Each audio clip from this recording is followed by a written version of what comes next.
नमस्कार। आज हम कबीर की साखी पढ़ेंगे।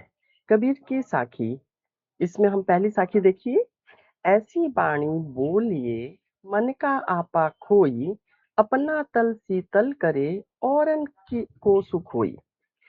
कबीर दास जी इसमें ये बताना चाह रहे हैं कि हमें ऐसी ही बाणी बोलनी चाहिए, ऐसे ही वचन बोलने चाहिए जिससे अपना मन तो सुखी हो, खुश हो, प्रसन्न हो और दूसरा भी उसी वचन को सुनकर खुश हो। हमें ऐसा नहीं बोलना चाहिए जो हमें नहीं पसंद है और हम दूसरों को वो बात कह रहे हैं, है ना? तो वो सामने वाला भी क्या हो जाएगा? नाराज़ हो जाएगा, उसे वो अच्छा नहीं लगेगा। तो जो चीज़ आपको नहीं पसंद, वो दूसरों को भी वैसी भाषा आपको वाणी का प्रयोग नहीं करना चाहिए, ठीक है? अतः हमें आपस में मीठे बोल बोलकर मधुर व्यवहार करना चाहिए। ऐसा ही पहली साखी में कबीर के बताया गया है। और दूसरी साखी में ये कहा जा रहा है कि कस्तूरी कुंडली बसे मृग ढूंढे मन बनबाही, ऐसे घटी घटी राम है दुनिया देखे नाही। यहाँ पर कबीर दास जी कह रहे हैं कि मृग होता है ना, जिसे हिरण कहा जाता है, उसकी नाभि में एक कस्तूरी नामक बहुत ही सुगंधित पदार्थ होता है ना? जैसे इत्र होता है ना? खुशबू होती है ना? परफ्यूम होता है, उसकी खुशबू कितनी अच्छी लगती है। वो अगर कमरे में अगर थोड़ा-सा भी आप वो कर दें, स्प्रे कर दें, तो खूब खुशबू आती है और आपको लगता है कि इस कहाँ-कहाँ से खुशबू आ रही, बहुत अच्छा लगता है ना? पूरा आपका वो पूरा वातावरण, मन प्रसन्नचित्त हो जाता है। वैसे ही किरण हिरण के नाभि में वह जो सुगंधित पदार्थ होता है, उसे लगता है कि किसी वन से ये आ रहा है सुगंध और वो वन वन परेशान होकर भटकता रहता है। ठीक उसी प्रकार ईश्वर भी सृष्टि के कण कण में विद्यमान है, हर कण कण में, हर क्षण क्षण में और हर प्राणी के हृदय में वो परम परमेश्वर विद्यमान है, वो परम शक्ति विद्यमान है ना? जिसे कि ना कभी नष्ट कर सकते हैं, है ना? वो अनश्वर है, उसे नष्ट नहीं किया जा सकता, वो अमर है ना? और ईश्वर को पाने के लिए संसार का प्रत्येक प्राणी अज्ञानतावश उसे देख नहीं पाता है और परेशान होकर इधर-उधर ढूंढते रहता है।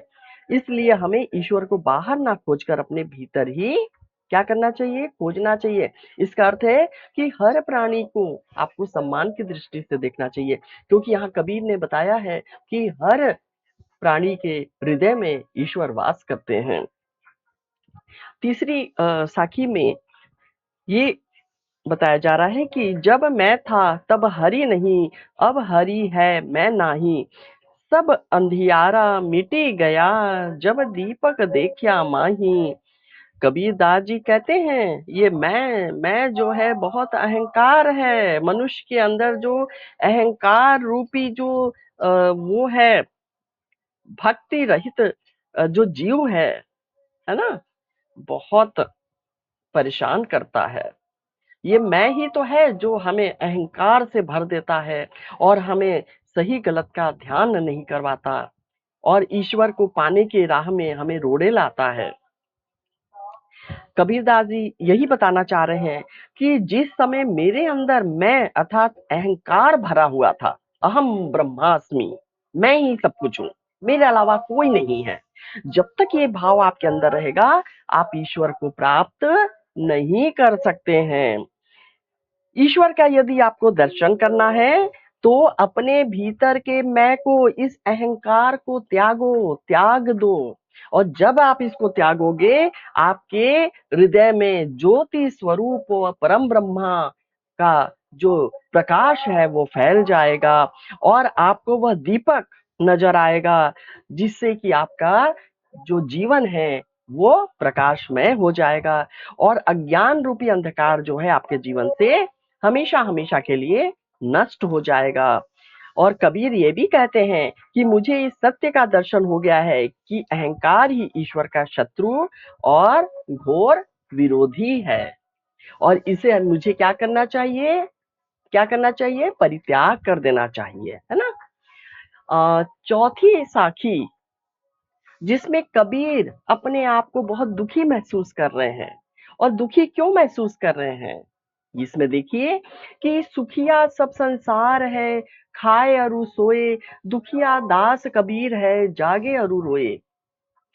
कह रहे हैं कि सारा संसार मजे में, मस्ती में डूबा हुआ है ना?